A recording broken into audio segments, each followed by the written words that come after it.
Good evening, everyone, and welcome to our medical school admissions consulting event, where we're going to get all of your questions answered about the medical school admissions process and really what it is that you need to be doing and what it is that you need to be thinking about as you're getting ready to submit your applications for medical school acceptance.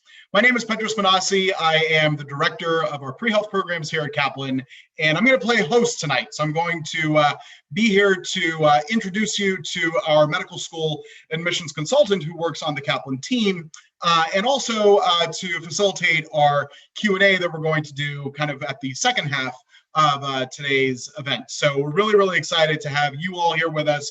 And really, I want to encourage you to be asking the questions that are on your mind. We're going to be going through kind of some main information here, but really I want you to get all your questions out there because, as I said, we're going to have a big Q&A really during the second half. We're going to get all your questions answered and really have an opportunity for you to find out kind of what it is that you need to be doing to really maximize your success towards your goal of ultimately wearing a white coat as a practicing physician. So with that said, I'm going to introduce you to Laura Christensen, who is one of our esteemed medical school admissions consultants. Laura is a secondary screener at the University of Arizona College of Medicine. She's been doing that for a number of years. And I'll let her explain kind of what a secondary application screener really is. But really, when you go through the medical school admissions process, as you'll see here tonight, there are lots of different steps involved. And so, Laura has kind of that unique perspective as somebody who is part and has been part of the admissions process. And she's going to be able to answer a lot of your questions and kind of walk you through what this all really means for you and what it is that you need to be doing. Laura is also, as I said, a member of our admissions consulting team here at Kaplan.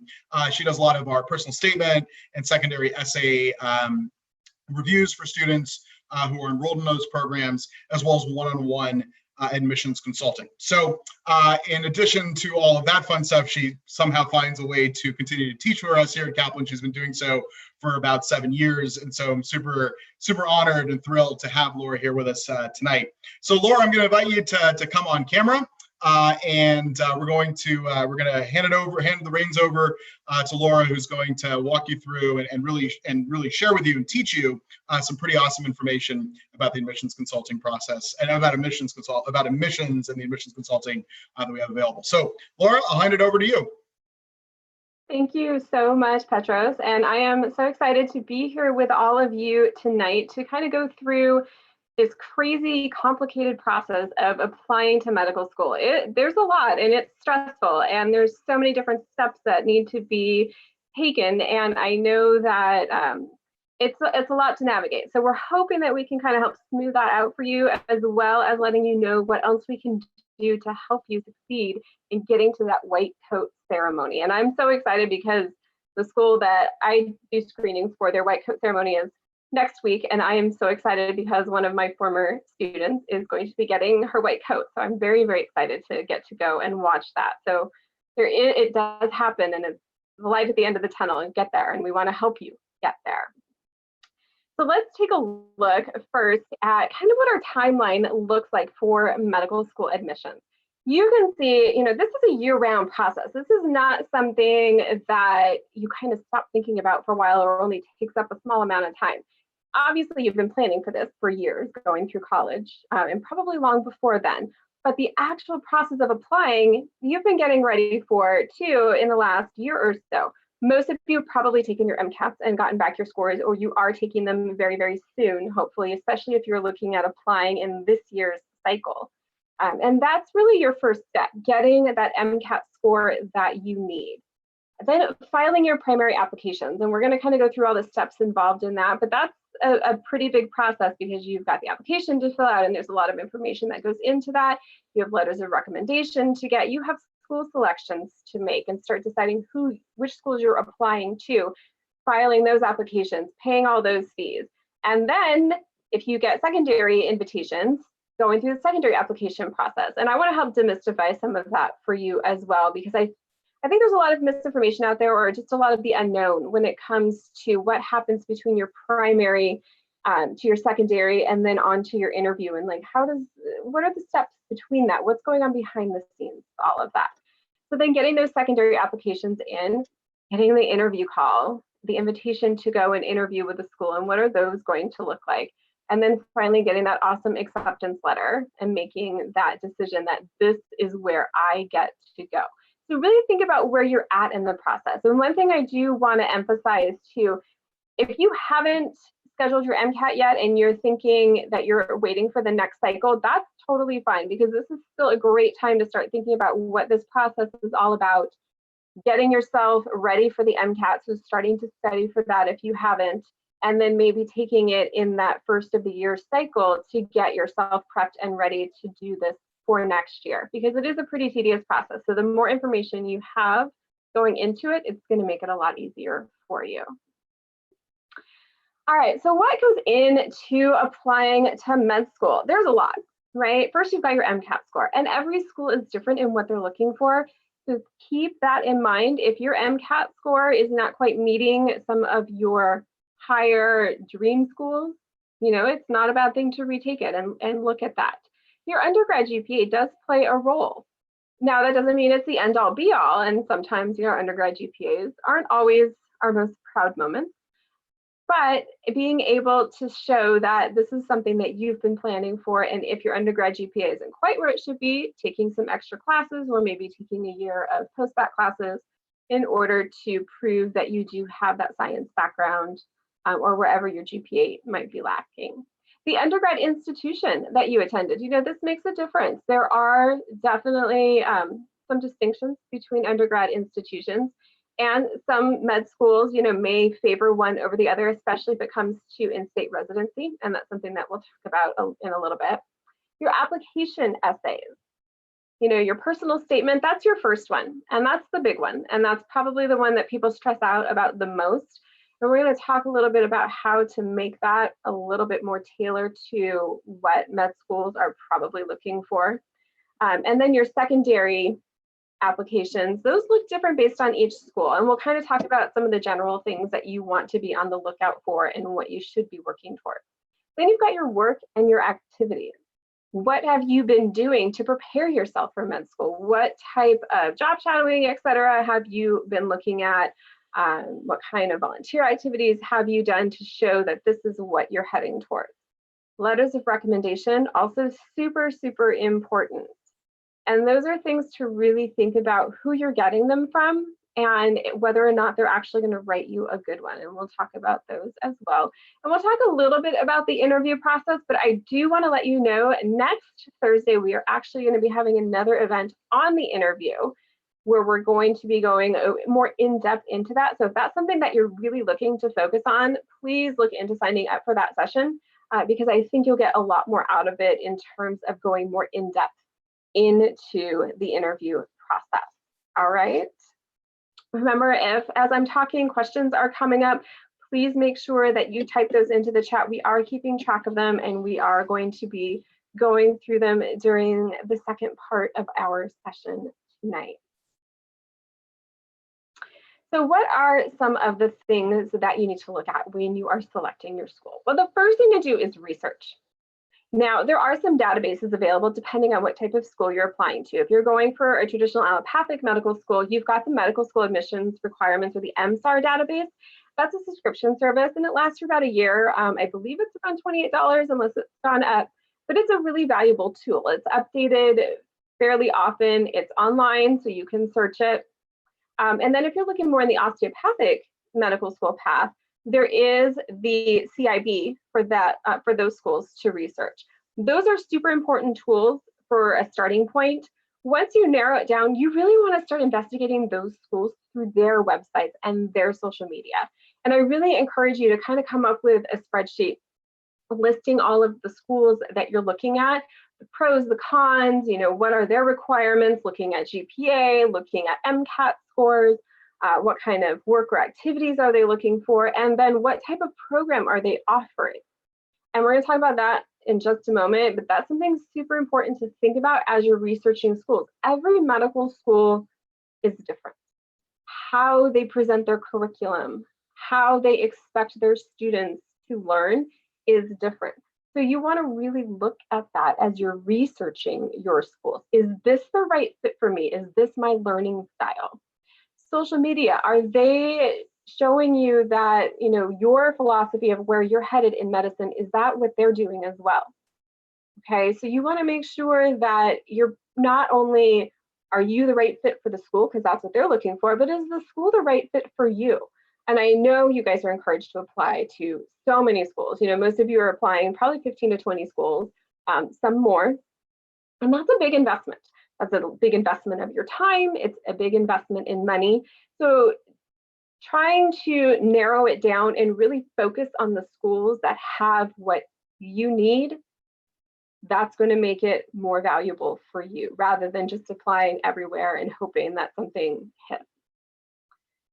So let's look at some other things to think about in terms of school selection. State residency. Now, if you are looking at state institutions, the one that I do screenings for, we're state-based institutions. Some of those schools do have not necessarily requirements, they do have guidelines for balancing their acceptance. So they are accepting more in-state students versus out of state. So you want to look at that. What's the requirement for that? Are they looking more in-state and are they less likely to take out of state? Look at what those stats are. So that way you kind of know, where do your chances lie based on that portion of their acceptance, in addition to, are you meeting their other qualifications? Your undergrad GPA and your MCAT, those are often the first thing that is either going to move you on or knock you out of the process. If you don't meet their minimum MCAT score, your application's not going to go any further. So you really want to make sure that you know what schools you actually meet those minimum requirements for, because if you don't, you're really wasting your time and the application fee. And that's really not something that we want to be doing. And then looking at how they match their residencies. Do they have programs? Are they funneling students into the type of program that you want? So those are things to think about. And finally, location. And this, there's a lot of different factors that go into location. First of all, depending on the weather that you like, okay, are you more of a warm weather, cold weather? Do you want to be able to escape to the beach every once in a while or go skiing in the winter time? But more important than that, especially for those of you who are non-traditional, maybe older students applying to medical school, do you have a spouse who needs a job where you're going to be living? Does that area that school is located in have something available to your spouse? Do you have kids? What kind of schools are around there for your kids to be attending, or daycares, et cetera. So you really want to think about not just the school itself, but the area surrounding it. Does that meet your needs outside of your student life? Does that meet your personal needs too? That's super important, and it's not something to overlook and to discount, because you're going to be spending a lot, several years, at least 4, right? Unless that, and maybe more if you stay there for residency, living there. And so you want to make sure that that is going to be meeting your needs. Mission alignment. I cannot emphasize this enough. Look at the missions of these medical schools that you're applying to.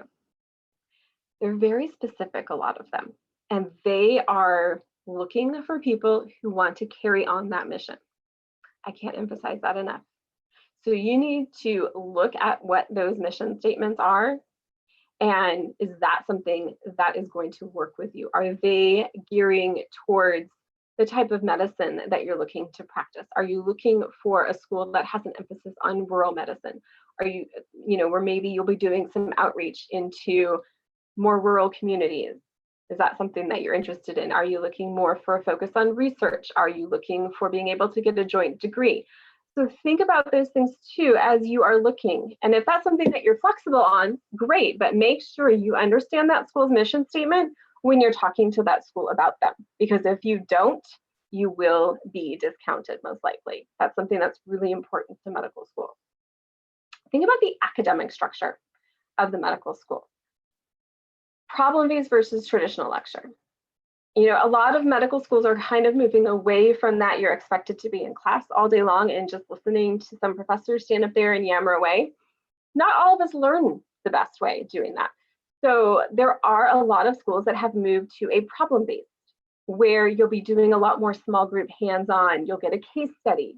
You know, I've had some people tell me their first day of med school, they sat down and they were put in a small group and given a case study. And they had to go through that case study and present in the next, couple of weeks to their class. So you may do better in something like that, where you're actually given a problem to solve, and you and your group will divide that problem up, think about, what parts need to be looked at. You'll each take your role, go and do your research, come back together, teach each other, and put together that presentation for the class and be teaching the class that way. If that is a better learning style for you, look for schools that have that. Integrated versus subject-based. All right, so subject-based is going to be things like the anatomy, the genetics, pathophysiology, all that kind of stuff, presented one after the other. That may be, a better way for you to learn. Integrated is usually looking more at systems. So it'll go through a specific organ and everything that's associated with that organ, the anatomy, the physiology, all of that stuff one at a time. And that's more of an integrated approach. And then you're going to move on to the next system. So which of those is a preference for you? Grading system. Some medical schools are moving to a pass-fail grading system. That may be super important. Maybe you're not that competitive person that needs to see straight A's on there. In fact, maybe that stresses you out too much. You might want to look for a medical school that's moving more towards the pass-fail. And it may not just be a straight pass-fail. Sometimes their passes are ranked. So it may be like a high pass, a medium pass, and a low pass, but it's still a pass-fail system rather than focusing more on grades. And a lot of that can be also due to whether or not there's a lot of tests involved. When they're going more to that problem-based system of learning, you're actually moving away from more of those traditional testing situations. So if that's something that tends to not be the best way for you to learn, a problem-based pass-fail school may be the right one for you. Class attendance. Believe it or not all schools are going to require you to have your body present in the seat for every single class lecture. Is that important to you? It's kind of, I think it's counterintuitive, because I think most of us think of medical school as you're constantly in class and constantly studying, and you are. But maybe you do have a child and that every once in a while something might come up where you have to miss a class here and there because of staying home. So is that attendance going to be a problem for you? Is that something that you can catch up on your own in terms of anything that you missed, because maybe they have lectures available online for you to view at a later time? So think about that too. And then patient contact. Are you going to get that experience of actually working with patients while you're in the medical school program? Or is that something that school doesn't really have an emphasis on unless you're into the residency? So think about those things. All of these play into how you are going to approach your education. And honestly, it has a big effect on your attitude towards it too. So it makes a big difference. This should all be part of your spreadsheet. Things that you are really important to you. Start making a list. This is what I want to see. And look for schools that are going to meet those needs for you. All right, so the applications themselves, your primary applications, and some of you who have started these already know it's overwhelming, right? There's a lot to get into. You've got to go through your background, do all your biographic information, your personal statement. One thing I will say about personal statement, the word personal means a lot in there. It's not a resume. And a lot of times I think students approach it as a resume, trying to list all of their qualifications. You do want to talk about your experience, but the people reading these want to get to know you. Are you the type of person that is going to do great in our setting? That's what they want to hear about. And so it needs to get personal. Sometimes you got to dig a little deeper. And what experience that you've done in preparing for medical school really changed or really kind of sparked that passion? Show that. Now, most applications, most of your primary applications are only going to require a single essay for your personal statement. I believe the Texas schools have a few essays that go along with that, because Texas has their own medical admissions process. But if you're doing the MCAT or the osteopathic service, then you're going to have the one single essay, but it needs to be personal. Secondary essays are a little different because they vary by school, and we'll talk about those in just a minute. Coursework, you have to list every single class, and it has to match your transcript. because you have to submit official transcripts, and they're going to go through and verify everything that you put on your MCAT application has to match that transcript. And if it doesn't, your application is going to get kicked back to you.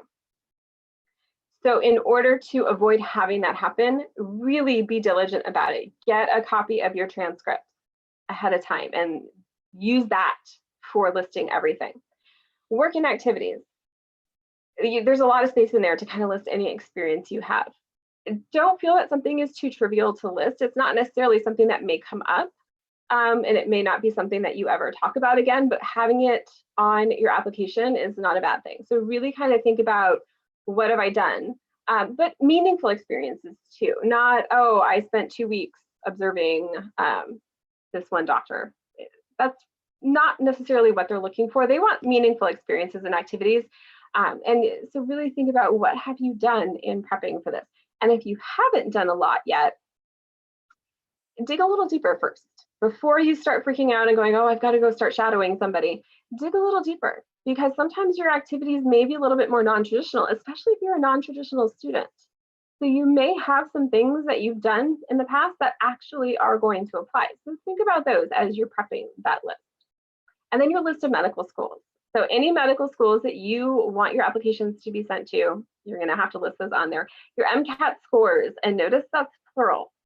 If you've taken the MCAT more than once, you have to add all your scores in, because they're all going to be accessed anyway. So you want to make sure that application is complete and doesn't get kicked back to you.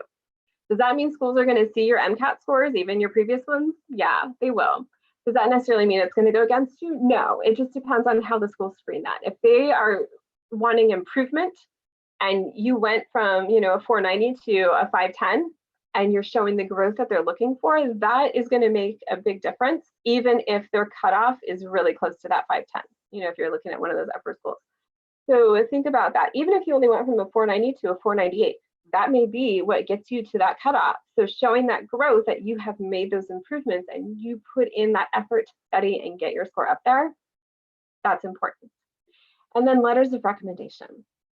These are kind of tough for a couple of reasons. First of all, you have to have that academic letter. And if you're more non-traditional and you haven't really had contact with anyone from your school for a long time, you're going to have to make contact with somebody, because you are going to need that academic letter. So think about who you might be able to contact. You want to contact people and ask for letters for people who are going to write you good ones. If you ask somebody for a letter of recommendation and they kind of give you the, yeah, I could probably get that done, I'm kind of busy, you might want to take that as a hint of they're not going to actually write you a good one. And they may not write you a good one because they really are busy, or that may be their way of letting you down. So really listen to what they're trying to tell you. If they don't enthusiastically jump on that, it may not be the best person to go ahead and submit that letter for you. When you're asking for a letter of recommendation, obviously you want to give people plenty of time to do that. That's just common courtesy. It's not, hey, can you get this done for me in the next week or so? That'd be awesome. That's not professional, and that's not going to get you a good letter of recommendation. The other thing is you need to do some follow-up with the people that you ask for these letters from. So after you get the, yes, I'd love to write you a letter of recommendation, send them a copy of your CV, your resume. Make sure they know everything that you've been doing to prep for this, in addition to how they already know you. That way they can bring in that background information to emphasize their point. I've done letters of recommendation for med school for students, and I want to know anything they've done that maybe I hadn't really thought about. I know them in this one capacity, but I want to know what they're like outside of that capacity too. So I need to be able to bring that aspect of their personality into the letter that I write for them. Now, when you're putting a lot of faith in people writing these letters of recommendation, because they're going to upload them to MCAT and you're never going to see them, you're just going to know that they were uploaded. If there's a problem with their letter of recommendation, you'll be notified, and you have to then get in touch with your letter writer and say, hey, there was an issue. Is it possible for you to fix this and then upload it again? Don't be afraid to let them know, because most people who are doing these letters, if they're enthusiastically writing you a letter of recommendation, they want to see you succeed, and they don't want to be the reason why you don't. So quickly, as soon as you know that there's an issue, contact them and let them know what the issue was. It's probably something minor. Sometimes it's a letterhead issue. It can be really minor stuff, but it needs to be fixed in order for that letter to be considered accepted and one that will then be sent on to your school. All right, secondary applications. I love talking about secondary applications, not just because that's primarily my role in the admissions process, but because I don't think students understand how important they really, really are. Secondary applications. So some schools, just automatically, if you send in a primary, they're going to turn around and send you a secondary. They don't look at your stats, they don't look at anything. That's awesome. Some schools actually use those primaries as some cutoffs. Like I said before, your GPA, your MCAT score may be the initial cutoff. They may look at that and go, oh, you're 1 point away from our minimum. Sorry, not going to happen. Or you meet our minimum. Oh, here's your secondary. Some schools may be a little bit pickier. It varies by school, and you can probably, based on some research, figure that out as you're researching those schools specifically. But secondary applications, this is your next barrier. And it will make or break your chances of getting an interview. And I cannot emphasize that enough. Your secondary application will make or break your chances of getting an interview with a school. Let that sink in just for a moment. So when you get a secondary application for a school, it's not that they're trying to give you one more hoop to jump through. This is their next test for you. Those applications may be one essay that you have to respond to that may be a page or so. It may be several small essays where you're looking for 100 to 150 words. Take them seriously. If there's questions in there that are specific to the school, please do not copy and paste something that you've already pre-written and put it in there and think it's going to fly. It probably won't. Take them seriously. Cannot emphasize that enough. So these secondary applications, here's my other little tidbit I want to kind of sink in. Who do you think reads them? Do you think it's doctors and people who work at that College of Medicine? I'm going to tell you right now, it's not. They may do some of them, but they don't do all of them. So Petros mentioned before that I do secondary screening for College of Medicine. I don't work for the university. I am a community reviewer for those secondary applications, meaning I'm not a doctor and I don't work for the College of Medicine. In other words, they don't pay me to do this. I do it voluntarily. So as I'm reading them, I'm not reading them from the perspective of doctor or the perspective of a med school instructor, in whatever capacity that may be. I'm a community member. I'm looking at, is this person going to be my doctor someday because I would want them or I don't want them? Are they coming across as somebody that can communicate effectively? Some of the secondary screeners are going to be med students. I guarantee they're probably a little harsh on them because they, a little payback for all the trouble they went through. Some of your secondary screeners are going to be other community members that may be retired physicians. They may be somebody's aunt or uncle or grandma or grandpa who works for the College of Medicine. Hey, we need other people to help screen these applications. And here's why. So the university that I do screenings for, last year, they received 10,000 primary applications. Of those 10,000 primary applications, almost half qualified for secondary applications for 100 spots in the College of Medicine. So they need more than just the handful of people who work in admissions to handle these. And every secondary application is screened by 2 people to make sure that they're balanced and fair and that they're being screened appropriately. And if the scores are off, then the third screener will come in. Some schools are going to be a little bit more internal about their secondary applications, but again, it's still the barrier to whether or not you get an interview. Secondary application screeners may or may not access your personal statement. They may or may not see your MCAT score or your GPA. And honestly, they don't care. If you've gotten to a secondary application, you've at least done something, even if it's just doing your primary application or you've met the minimum requirements to get to a secondary application. So you need those secondary applications to sell yourself. This is why I should be at this school. So if you are doing applications for 15 to 20 schools and you end up with, a dozen plus secondary applications to do, do not copy and paste. Even if the question is almost identical or identical, do not copy and paste. Take a moment, rethink, how will my answer fit into what this school needs, and tailor it. You may use some of your previous information from another school's application, but you want to tailor it. You need to tweak that.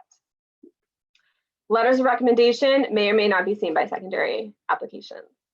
Okay, sometimes those are not seen until we get to the interview process. Sometimes they are looked at in the primary application. It just varies by school. Reviewing your extracurricular work or activities, that's part of your primary application, but it may not always be something that is seen right away, especially if the school is just doing basic cutoffs on primary apps. Oh, MCAT score and GPA, this is the yes pile, this is the no pile. They may not look at those extracurriculars yet. So those are something that may not come into play until later. Some schools may have a secondary application fee. It varies. So that's something to keep in mind as well. Talk about the interview. All right, so most schools have moved more towards a rolling application process. And that means they're constantly cycling applicants through. So as soon as they get a primary application and they determine yes or no on a secondary, then they're sending out those secondaries. So it's not like they have a set time. Oh, we send out all of our secondaries in October. No, I have secondaries to start screening now. So they are sending those out as soon as they get those primaries in. So then as the secondary applications get screened, and if it hits that threshold for yes, invite this person for an interview, those interviews start to get scheduled. So you want to schedule, as soon as you get an invitation for an interview, schedule it for as soon as you can, because if they're doing a rolling application process, you're better off getting in sooner because they still have more slots open. If you're interviewing by the time they've already filled 80% of their slots, they're going to be a lot pickier when they get to that interview process. So make sure you're getting those interviews scheduled as soon as possible. Look the part, professional, polished, ready to go, polite, compassionate, everything that you want to see in a physician yourself as a patient. That's how you want to present yourself when you get to that interview. You will, in the interview, probably get some questions about your personal statement, probably some questions off your primary application, maybe a review of some of your activities, especially if there's one or two that particularly stand out to the school as something that interests them. So be prepared to talk about that. Now, schools do interviews in two different formats generally. There's traditional. That's going to be your one-on-one. You may have one or two of those with a school, but you'll only meet with either one person or a small committee. And it's, 30, 45 minutes, maybe an hour for those. And you really have to sell yourself in that. Some do the MMI. That's where you do these mini interviews and you cycle through different stations. Here's a little tidbit on those. They're not always people from the college conducting those. Sometimes those are also community members doing those interviews. So you need to think about how you present yourself and the way that you answer questions. Questions are going to vary. There's definitely some mock interviews that you can go through, and that's one of the things at Kaplan that we can help prep you for. But really be thoughtful in your answers. You're going to have probably 7 to 10 minutes at each of these stations to work through, maybe a little less, maybe a little more, depending on the school. And if you finish your answer in 2 minutes and you just sit there and stare at your interviewer, it may not come off the greatest. And on the flip side, if you're rambling and rambling and rambling and never kind of coming to the conclusion, that doesn't necessarily come off as well either. So these are things to prepare for. So this is another reason for researching your school and knowing what type of interview you're going into. Are you going into a one-on-one interview with just you and the dean and maybe a couple of other staff members or a couple other physicians? Or are you going through these stations that may have staff members from the College of Medicine, but may also have community members? So think about that. So preparing yourself. Doing those mock interviews go a long way. So let's talk about some of the things that Kaplan has to offer you, and then we are going to get into our question and answer session. So there are a few things that we can do, especially if there's just one or two areas that you're really looking to tweak. Personal statement review. So we will review your personal statement and give you feedback. And that feedback is going to be everything from helping you with grammar and punctuation, because those errors do come through. Sometimes it's hard to edit our own work. It's kind of that old rule from English class in high school, don't edit your own work. So that will help with that. But also, how are you coming across? Are you getting personal? Are you presenting yourself in a way that is going to capture that reader's attention? So that's something that we can offer. So 72 hours after you submit your personal statement to us, you'll get it back. And we can do this for secondary essays as well. Mock interview practice. So this is where you can practice with one of our admissions experts. You can do the traditional or the MMI style, depending on what you need to plan for with that expert, and get that feedback on how you're presenting yourself, how you're answering questions, get some tips for those kinds of things as well. We can do some application guidance with you, or we can bundle it all together. So it really depends on kind of what you're looking for. Do you know you already have a strong area in something like interview? Are you already doing well in that?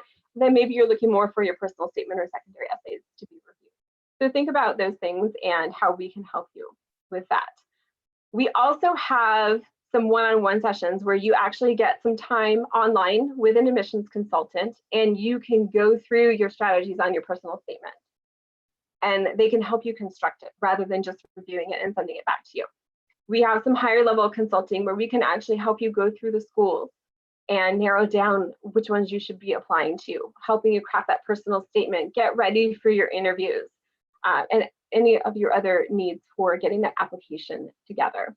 And then if you're still in the process of studying for your MCAT, but you know you're going to want help with your admissions as well, you can actually combine all of that into one package where you can get consulting as well as prepping for your MCAT ahead of time.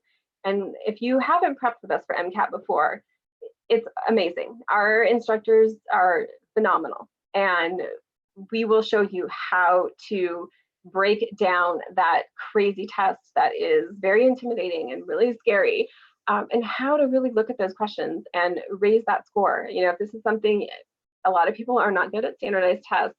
The thought of taking a test that lasts almost all day long is really intimidating. We can help demystify that for you. So our MCAT prep is amazing for that.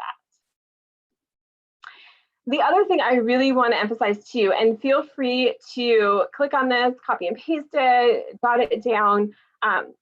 If you want to schedule some time to speak one-on-one with one of our Kaplan instructors, you can. And that will help you determine what program is best for you. What areas do you really need to focus on, or do you need more of a comprehensive help, either with just your application or with MCAT and application? And so definitely contact us through this link. You can book some time to speak with a Kaplan instructor, and we are so happy to do that for you and really help you determine what is the best package for you. It's not about selling you the highest price package. It's really what works for you, what are your needs, and how can we help you get there. I'm going to leave this up for just another moment before we move into our question and answer session. So really think right now, if you've got some other questions that have come up, I want you to start thinking about getting those in to the chat, because our Kaplan experts that have been present in that chat are definitely taking note of that. I know they've probably been answering some for you already, but we are compiling those because Petros and I are going to go over them. So hopefully by now, if you haven't gotten this link and you still need it later, we will get it for you. Just ask in the chat and we can definitely get that for you. But right now, I am going to invite Petros to come back on camera, and he and I are going to talk about all of your questions that you have been getting ready for us. So welcome back, Petros. Thanks, it's good to be back, and thank you for all the great information. We've gotten a ton of questions, so Laura, we got a lot of work to do, is what it comes down to for the next couple minutes. So I had a feeling. Yeah, I think you sensed it as it was happening. So I wanted to actually kick off with something that you said, towards the end, which it was kind of a recurring theme that was coming up in some of the questions that I was seeing.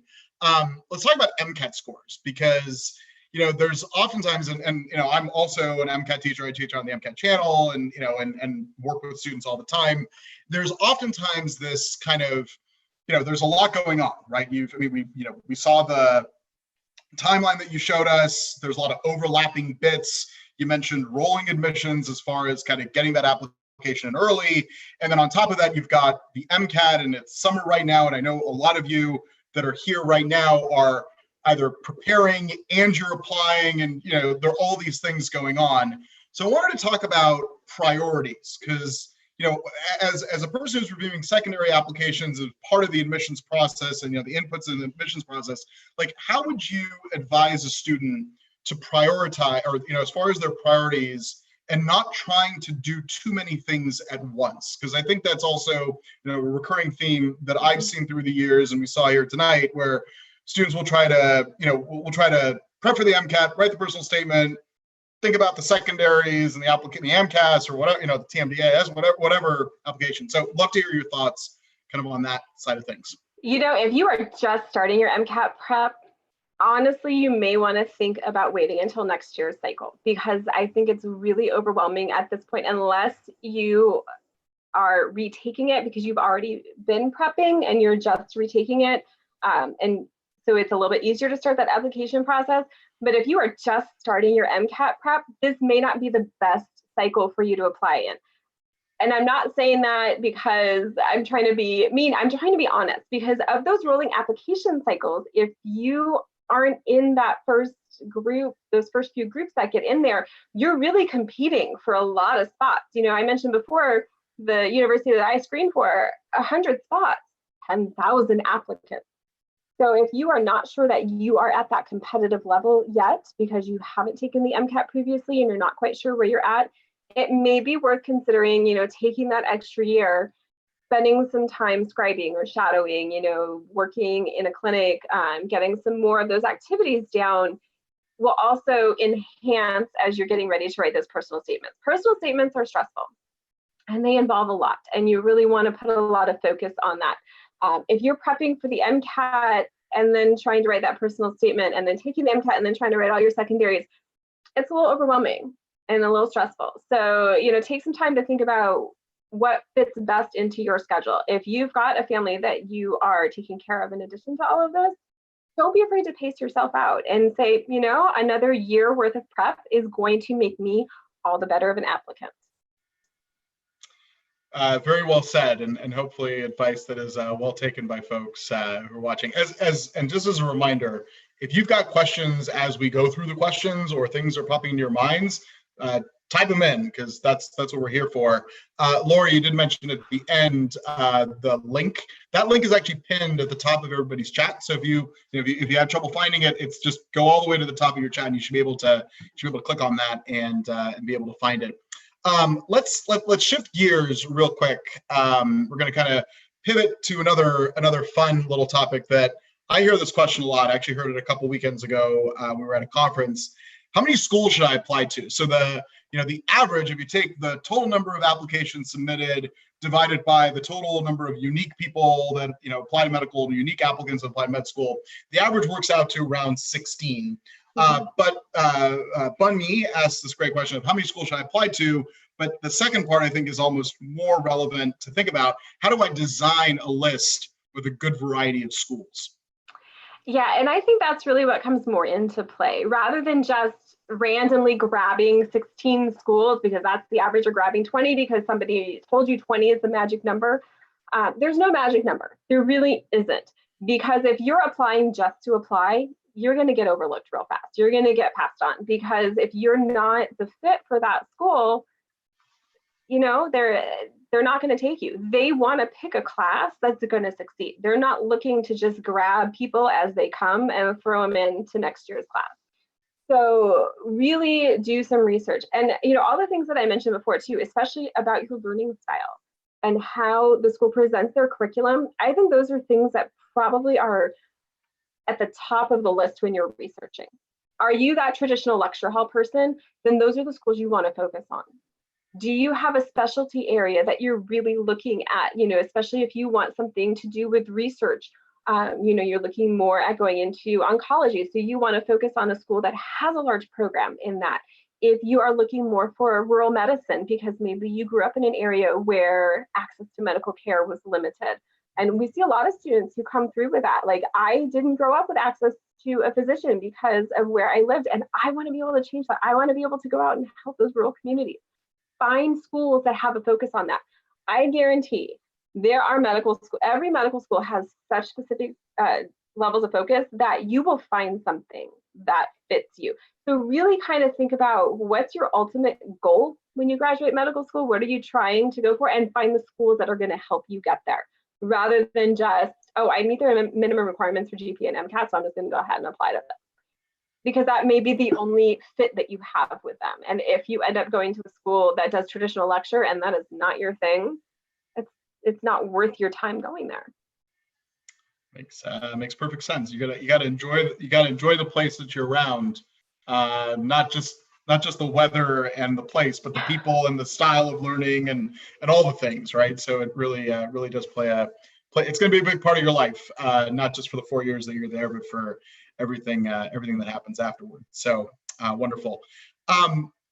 Another question that came up, and I actually don't know who asked this question, but specifically, do schools take into consideration how long an applicant takes to submit the secondary application? So in other words, like you send out the secondary request and somebody sends it back in a week or sends it back in a month. Is that part of the consideration? It plays a little bit into it. Secondaries, again, because they're the screeners for your interview, that's the barrier to get you to that interview. You do want to get those back as quickly as possible. Whether or not schools are 100% tracking that, some schools probably do. Waiting a month would not be a good idea. Within a week is reasonable to expect for secondary. So think about that too. If you all of a sudden have, 5 schools with secondaries to do, you're going to really need to set aside some time to go through those and be thorough. Even if they are just 100 word response essays, it's still going to take some time to be thoughtful and make sure you've done the research on that specific school. That's another reason why your database, your spreadsheet ahead of time is going to make a big difference, because I guarantee their secondary questions are going to relate back to those things that you've researched. Gotcha.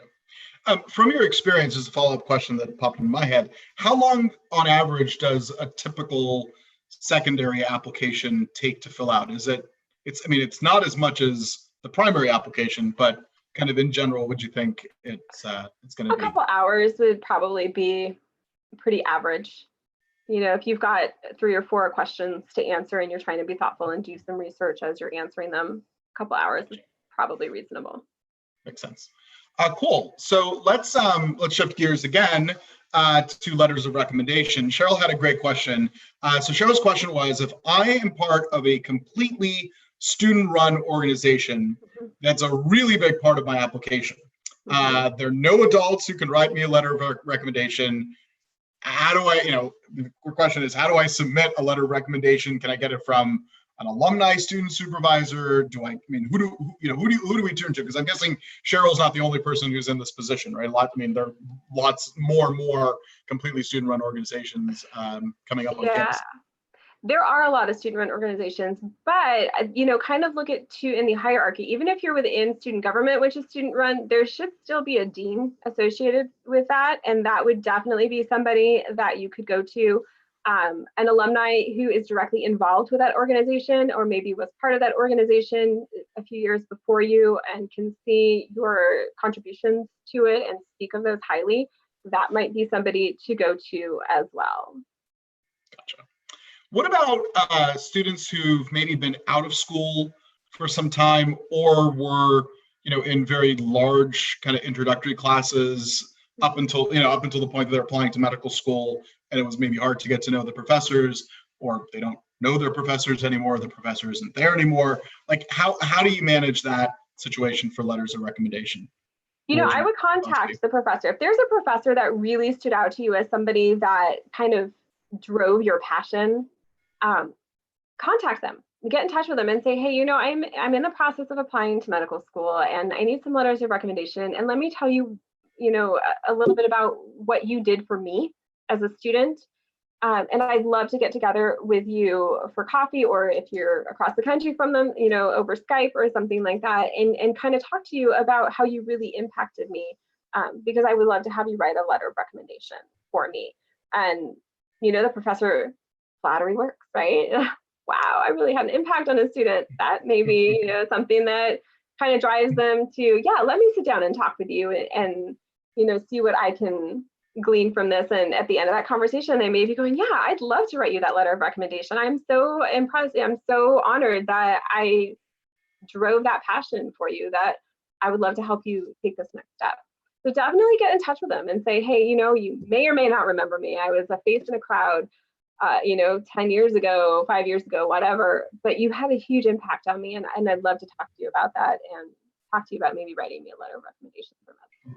Wonderful. No, that's great advice. Reintroduce yourself. Definitely not a bad thing to do.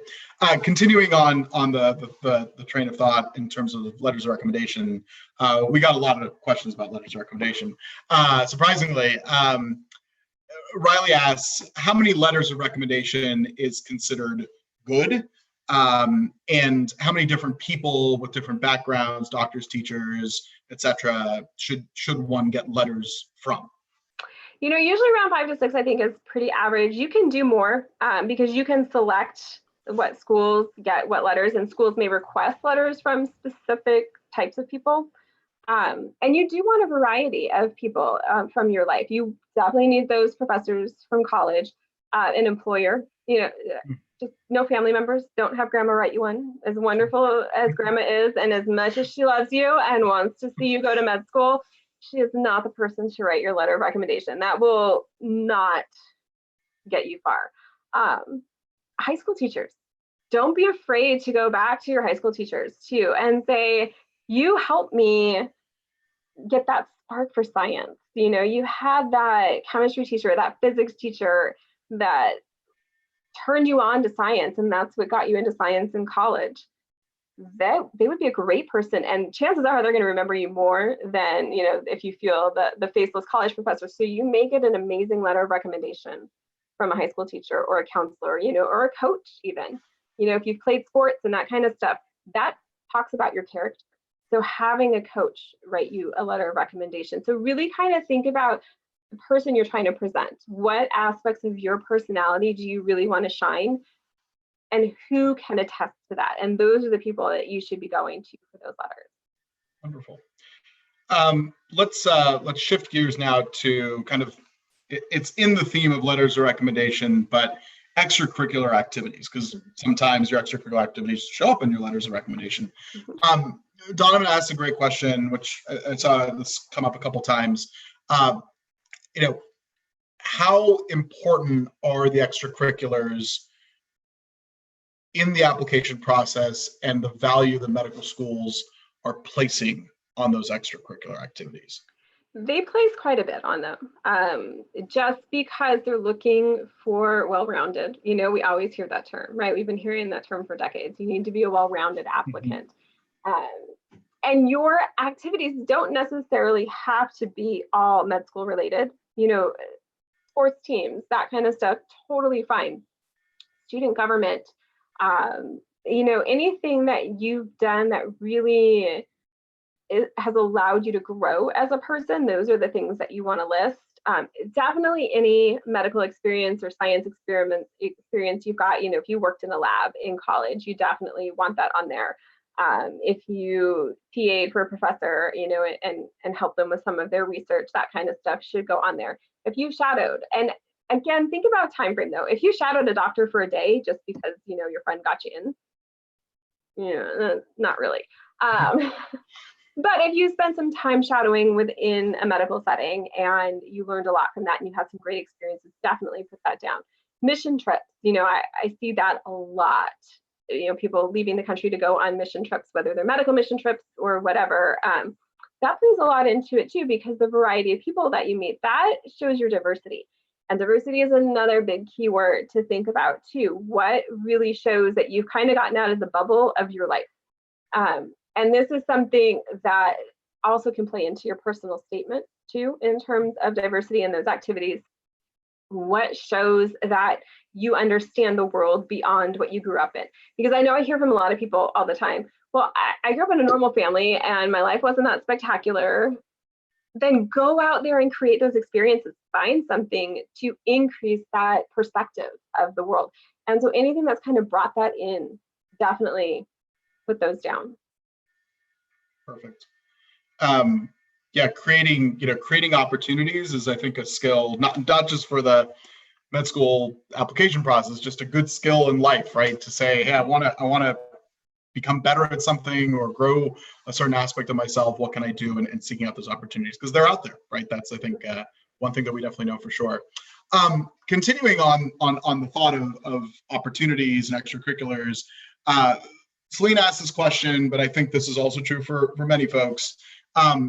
If you haven't had a chance to shadow or volunteer because you've been working through college, right? Especially even if you're working your way through college, what are your suggestions, thoughts, like what to do? Because that, we oftentimes hear extracurricular and we assume that means volunteer and free.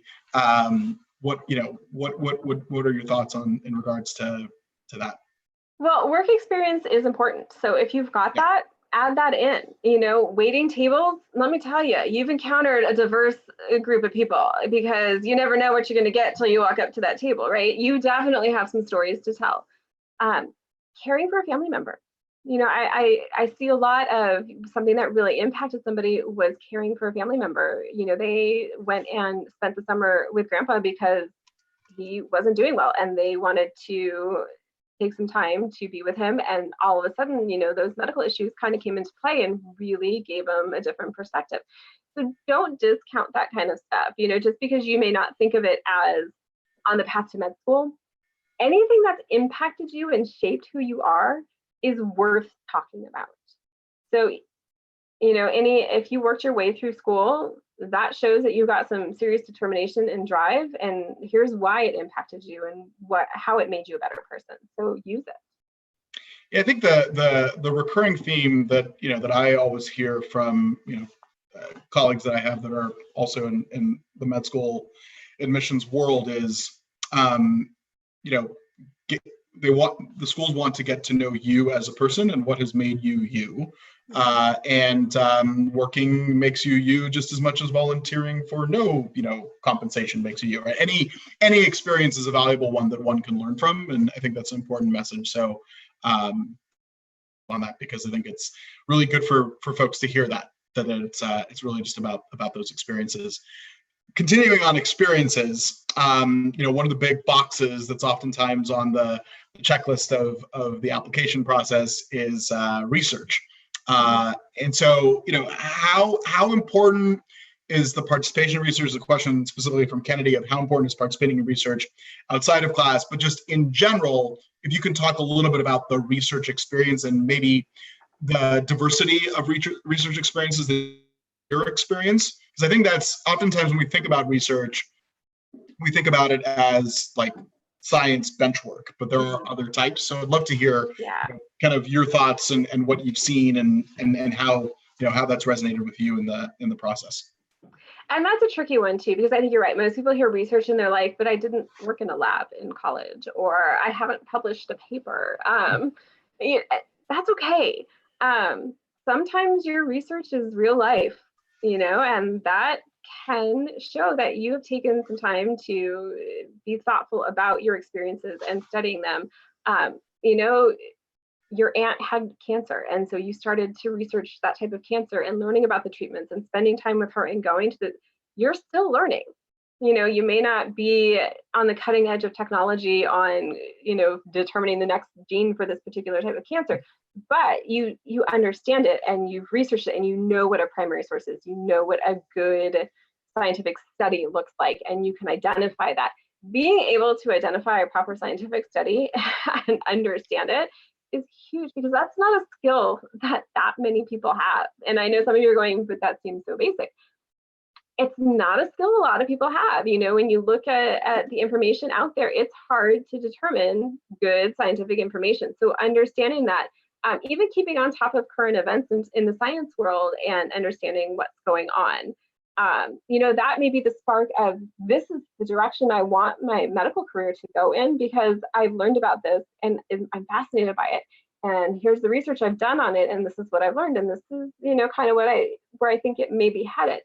that's okay. You know, it doesn't have to be, oh, I worked for Professor so-and-so in their lab, and, you know, I took care of the mice and I cleaned out their cages, and every once in a while I got to, you know, run an experiment or something. It doesn't have to look like that. Real world research, if it's scientific based and it's beneficial, use it. Right. Craft it to show who you are. No, that is that's very, very true. I had a student a couple of years back who was a history major and did a senior honors thesis and was applying to medical school. So, right. So talk about kind of completely different from what you normally would think about as being medical school bound research. Right.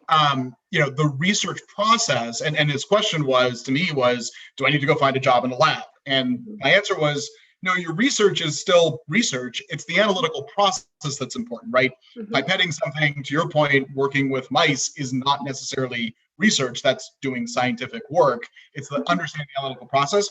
So I think the advice, and Laura, I hope you'll agree with me on this when I say this, the advice that we oftentimes share with students is to make sure that you understand the whole project that you're part of, regardless of whether it's in the sciences or not, but you know, and outside of just the part that you're working on, because how does your work fit into the bigger perspective? Because that's really that analytical mindset growth that's happening, which is so important to the process. Because you think about medicine, a lot of research, right? It's still, you're still seeing, will this drug work? Will this treatment, surgery work? Will this have an effect that's positive?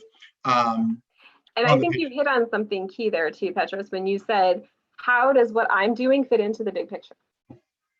And I think that's something to really think about when you're looking at what type of research you have contributed to or done. How does that fit into the bigger picture? And how does that make me part of a team? Because that's another aspect that schools are looking for. Are you a team player? Doctors do not fly solo. They don't, you know, you need a team of people to work with, and you're not always going to be right, but you need to be able to work with other people. So showing how you are part of that bigger picture is important too. Awesome. I'll send out one more reminder. If you've got questions, type them in, because we're, as you can see, answering them as we go here.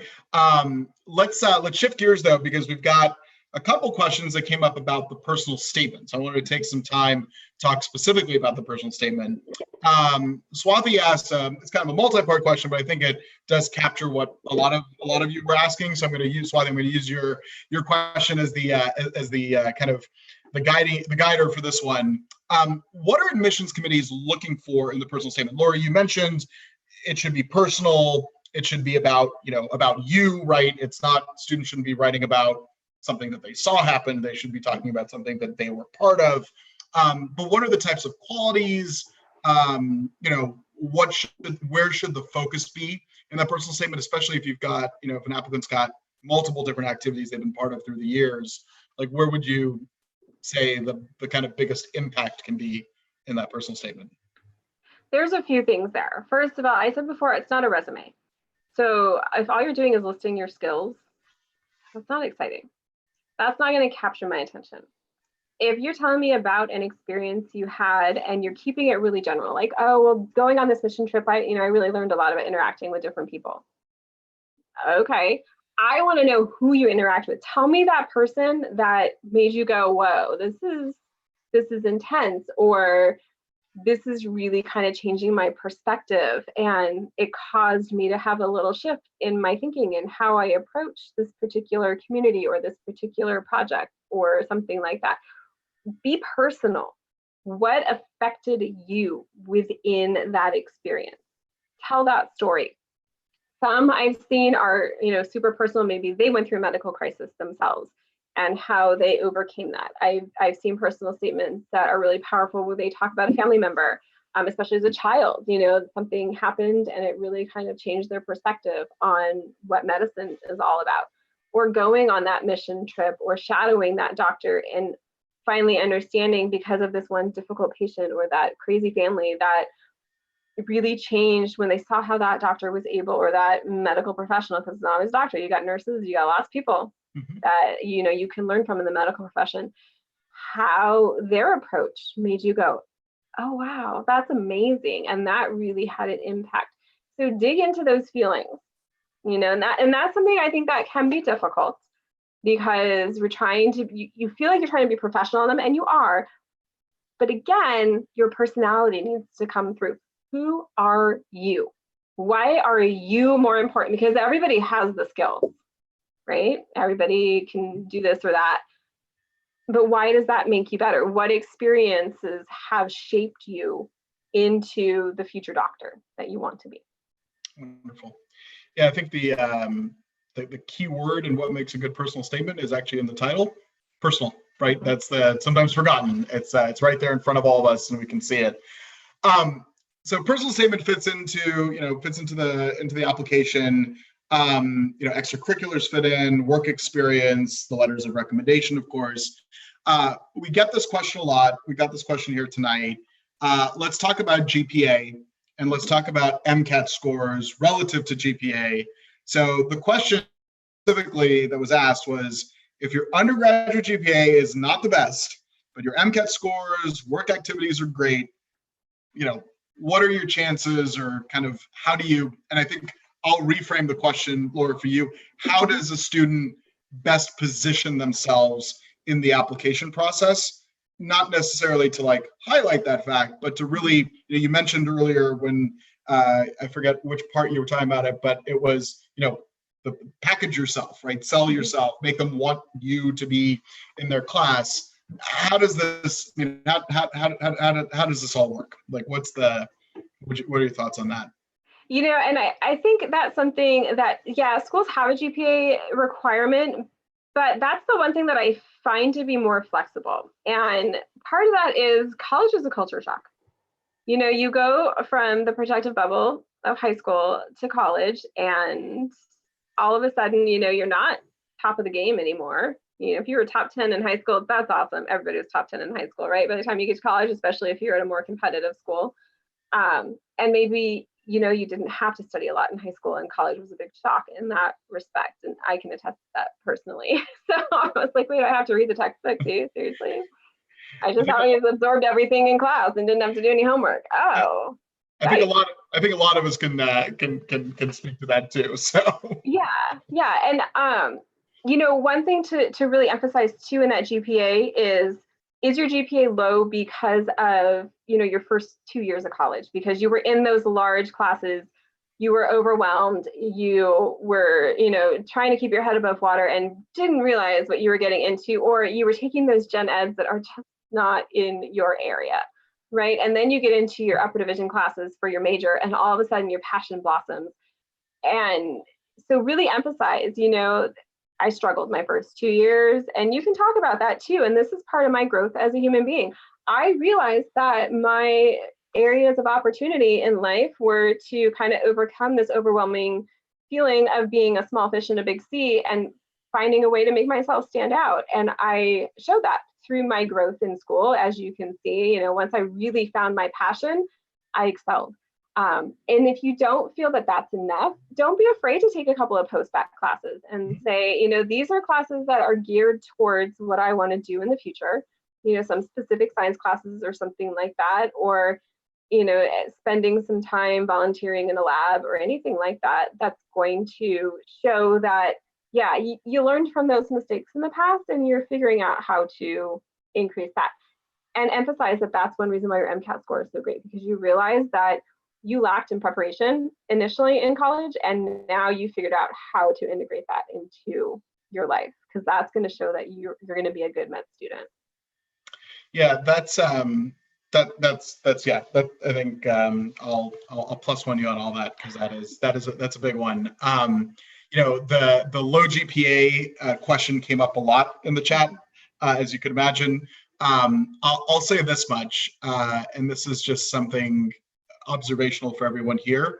There are a lot of charts published, right? There's MSAR, there's the data from the AMC. It's a big old table that has GPAs lined up and MCAT scores, in a rubric, and it shows the percentage of students that were admitted. What I always point out to students, though, is that even if at a 528 or a 524 and a 4.0 GPA, it's still 80% were admitted. That means 20% didn't get in. And on the other side, right? So I'll put this out there, Laura. I hope you agree with me when I say this. Like, if your passion is to apply, right? Don't let the numbers like hold you back. Obviously, we all want to do our best and put our best foot forward, but it is a bigger process in there. Don't get hung up on those numbers, because it can be hard sometimes. Yeah, and look at the schools too. Some schools do have that cutoff? Like, if you don't meet those minimums, then maybe those aren't the ones to apply to. Right. Find the schools that have more of that holistic approach from the beginning of the process, rather than worrying about the holistic approach towards the end. So that's part of your research too. If you know your GPA is not the greatest, what schools are going to fit your style of learning and have that more holistic approach to your application from the get-go. Wonderful. We're going to shift gears here a little bit to timeline, but keeping on the same theme of GPA and MCAT for this question. Luigi asked, again, another question that is something that we hear a lot. Taking the MCAT multiple times with score improvements, does that put you at a disadvantage compared to the student who only took it once and did well? So what have you seen, and what are your thoughts, and what would you advise? Really, yeah, I don't think that makes a huge impact. If you're going down on your score, that may be a big red flag. Hopefully that's not happening. If it is, definitely talk to a Kaplan teacher, because they'll help you. But if you're showing that growth, and that's something you can explain too in your application, when you talk about your MCAT scores of, I really realized that I didn't prep properly, or I was lacking in this specific area. So I went and I took another class in physics because I wasn't doing so well on that part. Or those CARS passages just tripped me up. And I went back and I did some more work on that. And I've really seen how my growth came through. So knowing why you needed to improve and what you did to improve it is going to make a big difference. So schools don't necessarily care that you took it a couple of times. They just want to see that growth happening. Yeah, it's you always want to be on the positive trajectory. I think Laura and I will both, along with everybody else who's here tonight, who's a teacher, we will all say that you want to prep for this test as few times as you need to, right? Because it's not, a long test, and you don't want to be dedicating the rest of your life preparing for the MCAT. So, do your best, and if you need to retake the test, you can retake the test. Everybody do remember there is a annual and lifetime limit as to the number of times that you can take the MCAT. So definitely, we don't want to make this a ongoing process for sure.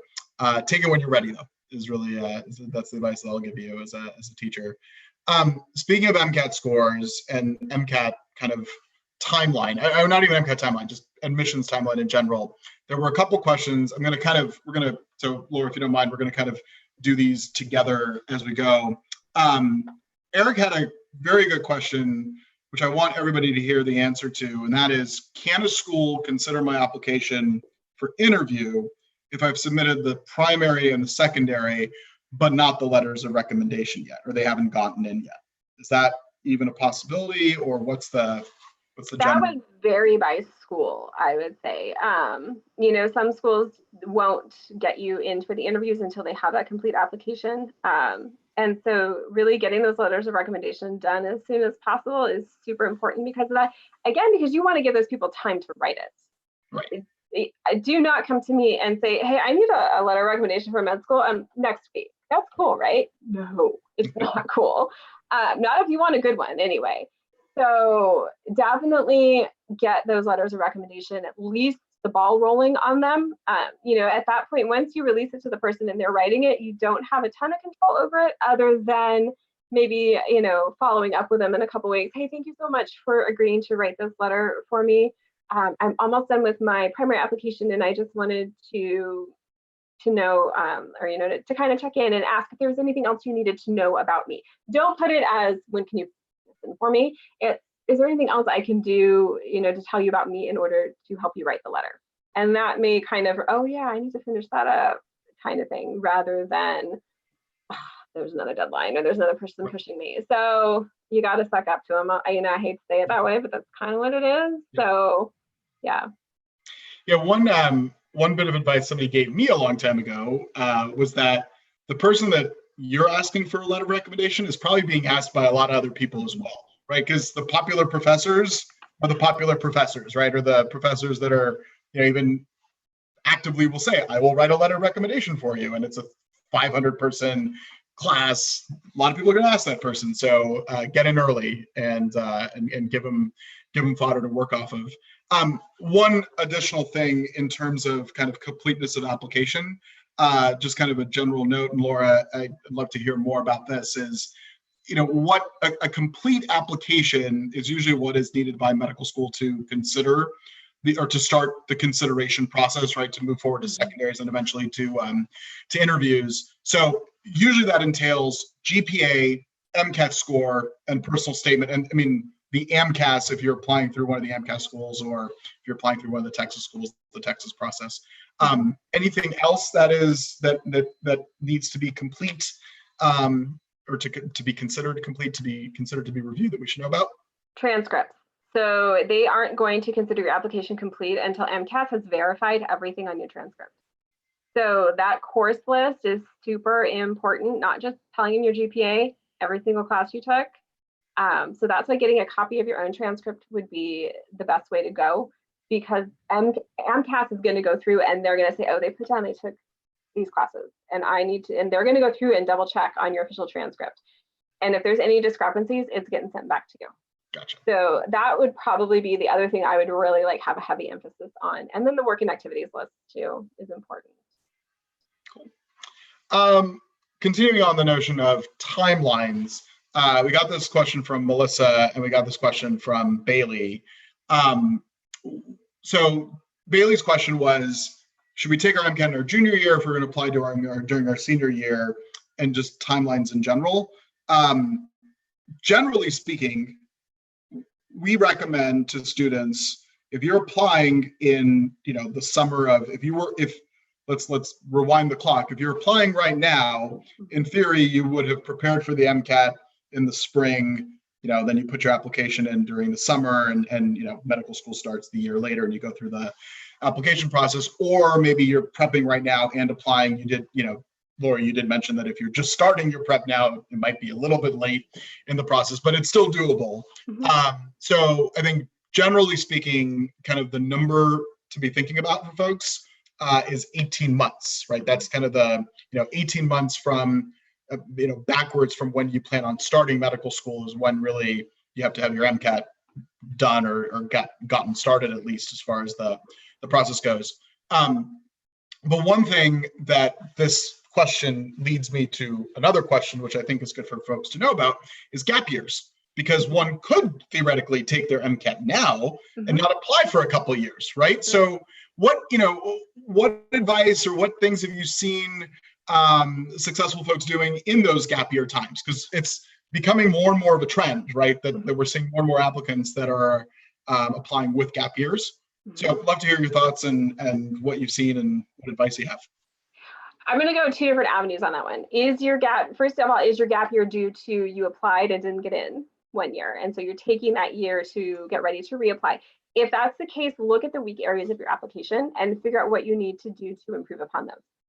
Okay, is that because you're lacking in some of your activities, et cetera, and then get those done? Is it because your MCAT score wasn't good enough, and spend that time prepping? Is your gap year just because you want that extra time for prepping and getting your application together? Great. In addition to that, get involved in something that is going to help drive your passion for medicine and what you want to do.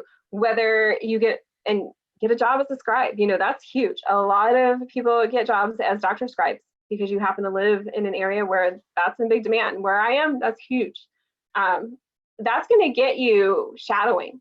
That's going to get you into that setting, and you're going to learn a lot, and that's going to help with your application process too.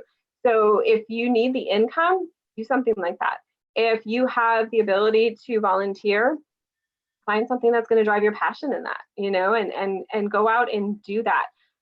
If you are, it depending on what you're doing, but just kind of find something that's going to fulfill an area of your application and work towards that too. And use that as your motivation for that year, in addition to prepping for the MCAT, et cetera. Perfect. Yeah, it's all about using one's time wisely, right? During that, you don't want to put in your application, you spend your gap year mastering a video game, because that's probably not going to, unless, right? I mean, yeah, probably not, right? I can't imagine that would be too beneficial. Yeah. So I've been asking you a lot of questions here, and I'm gonna ask you, this is the final question that we have, at least here, but it's a question about questions. So when you go to an interview, you are asked questions, and oftentimes one of the questions that you get asked is, do you have any questions for me? So Cheryl asks, what are some good questions to ask med school admissions officers during the interview? So really think about the person that's interviewing you too. Remember how I said it may be a physician, it may be part of the med school admissions team, it may be a community member. So think about who that person is and ask your question kind of based on that. If you have a physician, ask them why they got into medicine. What was your initial, like, this is what I want to do. If it's somebody for the college, the admissions team within the college, maybe not necessarily a physician, ask them what they see as a successful student in that school. What have they seen over the years that students do that makes them succeed in that particular school?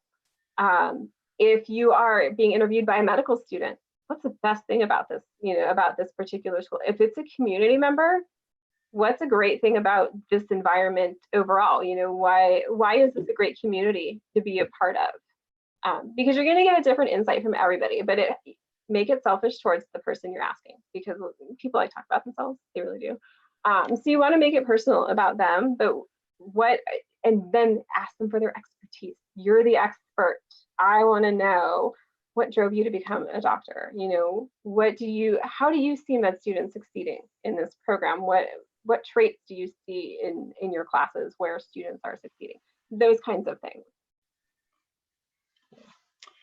All right. So with that said, we're gonna wrap things up here. So I wanted to take this opportunity, one, to thank the entire team that's here. I know they've been answering questions kind of as we go. And second, I want to thank everybody who's here from the student side.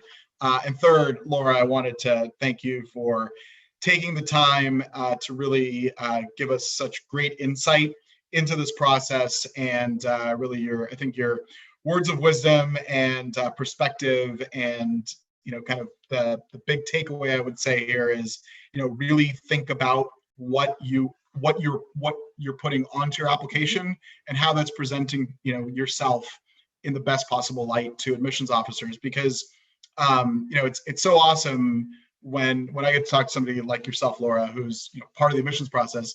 You have to remember that it's a person on the other side who's reading the application, right? It's not a computer program. It's not just a rubric. It's an actual person. It's Laura.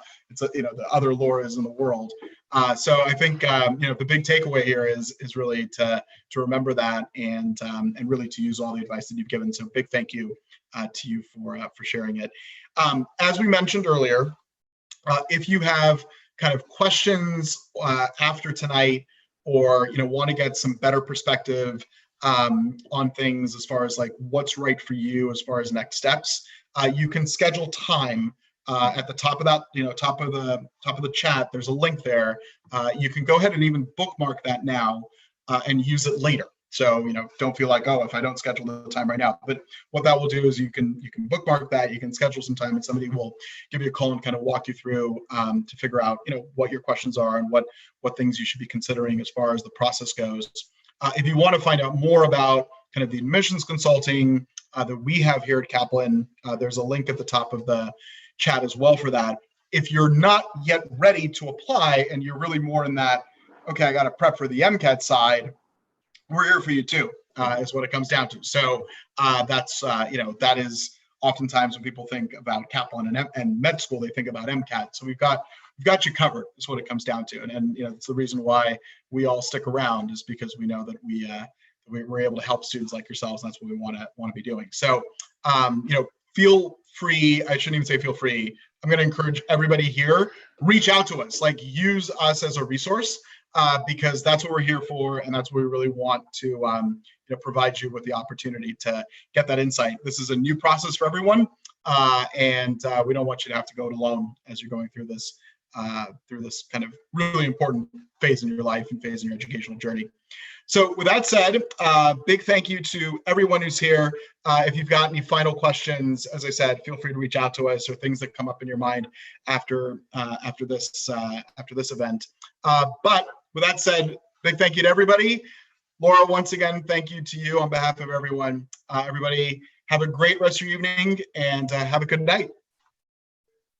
Bye. Thank you for coming.